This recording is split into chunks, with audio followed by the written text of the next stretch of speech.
Son güncel gelişmelerden başlayalım. Evet, kaç gündür konuşuyoruz. Önümüzdeki günler sürecin yeni bir aşamaya taşınacağı günler. Basına düşen haberlerden de anlıyoruz ki PKK silah bırakma kararına uygun olarak bir grubunun silah bırakmasını basın önünde tüm dünyaya gösterecek. O silahların da imha edileceği ifade ediliyor. Ve tabii bunu yapmak için de Sayın Öcalan'ın açıklaması da bekleniyor. O açıklamanın akabinde böyle şeyler bu tören gerçekleşecek, silah bırakma töreni deniyor. Sayın Öcalan'ın açıklamasının görüntülü olabileceğine dair de ileri sürülen iddialar var. Ankara aslında bu işin merkezlerinden biri. DEM Parti de bu işin merkezlerinden biri. Nedir bu tartışmalar? Önümüzdeki süreç bu gelişmelerle birlikte nasıl bir aşamaya taşınacak? Yani sizin sözünü ettiğiniz konularda biz de basından takip ediyoruz ve bizim de aşağı yukarı gördüklerimiz bu sizin özetlediğiniz şekilde. Sanıyorum önümüzdeki bir 10 gün içinde, 10-15 gün içinde bu konuda adımlar atılacak ve yeni bir aşamaya geçilmiş olacak. Umarız herhangi bir aksilik olmadan bu süreç ilerler. Tabii bununla birlikte esas hani bizim DEM Parti olarak üzerimize düşen mesele ve yapmamız gereken mesele sürecin hukuki ve siyasal alandaki güvencelerini oluşturmak ve şekillendirmek. Esas itibariyle görevimiz şu aşamada bu. Bunun için de biz bir takım hazırlıklarımızı yaptık. Hukuki alanda hangi düzenlemeler yapılabilir, hangi adımlar atılabilir bu konuda hazırlıklarımız var. Bunları peyderpey biz de yani tartışarak sonuç almaya çalışacağız. Bunun için mecliste bir komisyon kurulması... Bu hukuki ve siyasi zeminin oluşması ayrıca geniş konuşalım. Önemli çünkü hemen böyle arada gitmesin ama bu silahsızlanma ile ilgili sonuç itibariyle PKK Kongresi'nde karar aldı ve biliyoruz ki silahsızlanma PKK açısından da kararlarına göre stratejik bir yaklaşım. Peki devletin bu silahsızlanma aşamasının başlaması ve sonradan sonuca ermesiyle ilgili gerçekten bir hazırlığı var mı bu konuyla ilgili basına yansıyanlar dışında ya da işte o ilginç bir şekilde terörü yendik, bitirdik, teslim aldık safsataların dışında başka ciddi bir şey var mı bu sorunu kökten çözmeye dönük? Yani şöyle söyleyeyim, tabii bu ellerindeki yol haritasını tam olarak bilmemiz mümkün değil şu anda. Yani buna ilişkin görüşmeler yapılmış olmasına rağmen hani yol haritasını net olarak bize anlattıklarını söylemek doğru olmaz. Ama şundan eminiz ve bu konuda yani hiç kimsenin şüphesi olmasın. Devletin de iktidarın da bir hazırlığı var, bir yol haritası var. Bu hazırlık ve yol haritası bizim tam olarak doğru bulacağımız ya da benimseyeceğimiz bir içerikte mi diye soracak olursanız onu bilemiyoruz. Yani büyük ihtimalle de öyle değildir, eksiklikler vardır vesaire. Ama bunları tartışmak gerekiyor önümüzdeki günlerde ama şunu düşünmemek gerekir. Yani devlet yapısının ve iktidarın herhangi bir yol haritası ve planı olmadığını varsaymamız çok yanlış olur. Yani tam tersine ellerinde bir yol haritası olduğunu bilmemiz gerekiyor.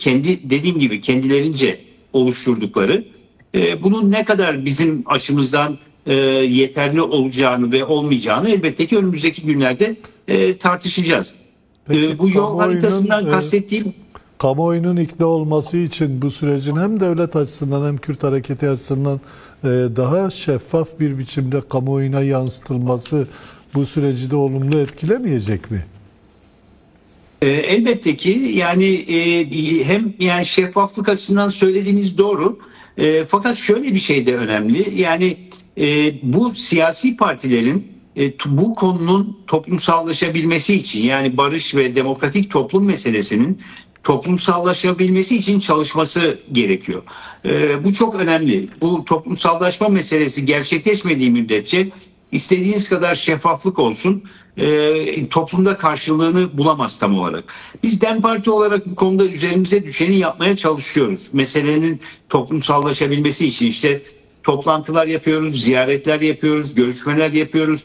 Yaz ayları için 2000 üzerinde toplantı planladık. Halk buluşmaları yapıyoruz, mahalle toplantıları yapıyoruz. Fakat diğer partilerin de yani aynı işleri yapmaları gerekmiyor belki ama konunun toplumsallaşabilmesi için çaba göstermeleri gerekiyor. Mesela şimdi gördük Milliyetçi Hareket Partisi bölge toplantıları yaparak bu konuyu işte hem örgütleriyle hem halkla paylaşmaya başlıyorlar.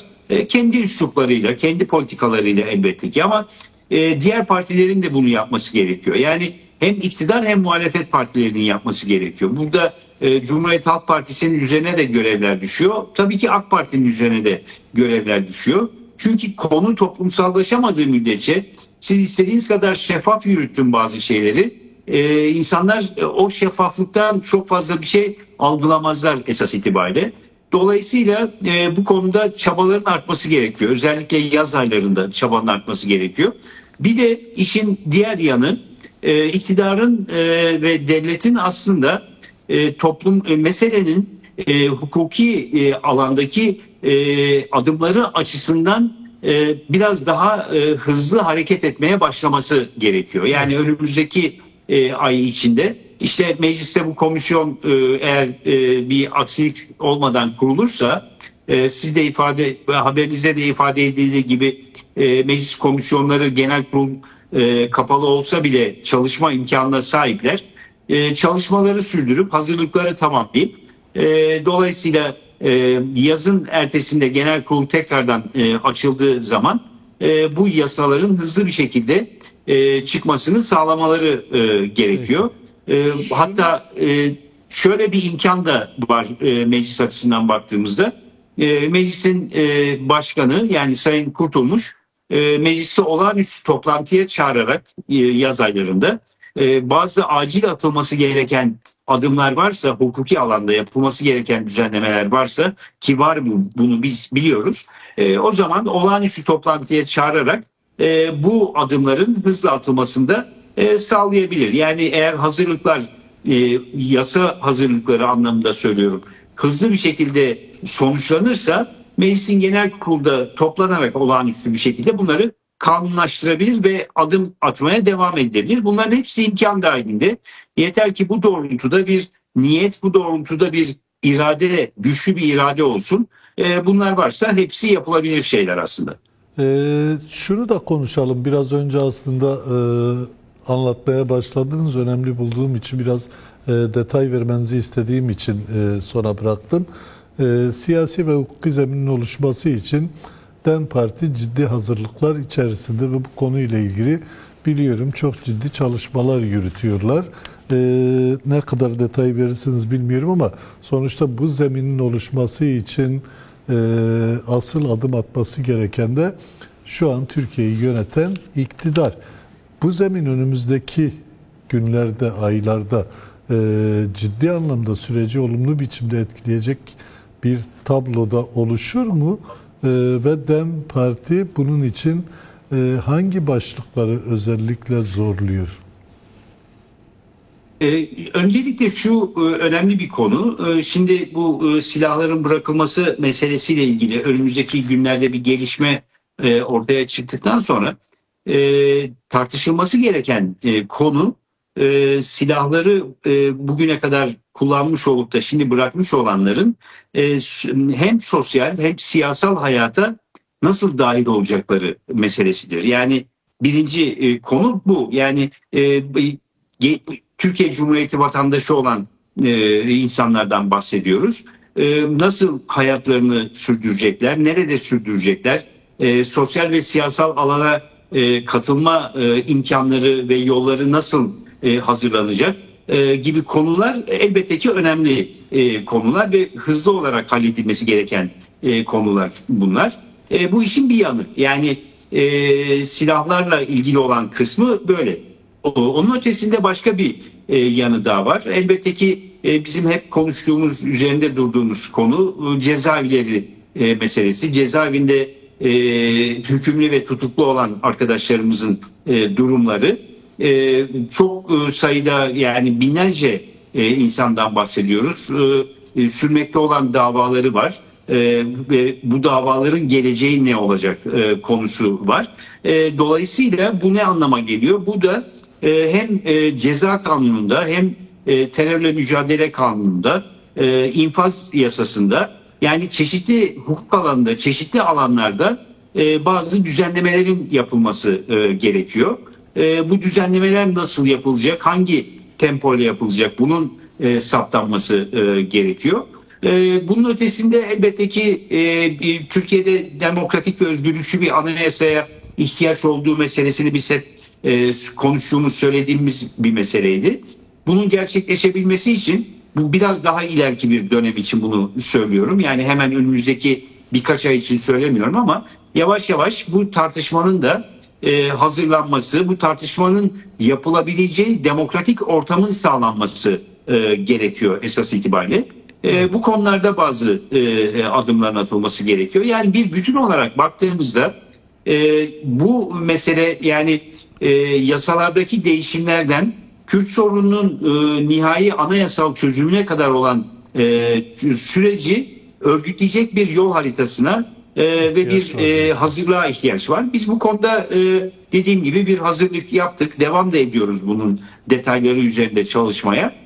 Her aşamada hangi konuları gündeme getireceğimize dair de bir yol haritamız var. Bunları gerçekleştirdiğimiz oranda ve tabii ki biz bunu tek başımıza çözemeyeceğimiz için iktidarın ve iktidar ortaklarının bu konuda ve tabii ki muhalefet partilerinin de bu konularda ortaklaşmaya ihtiyaçları var. Ortak adımlar atmaya ihtiyaç var.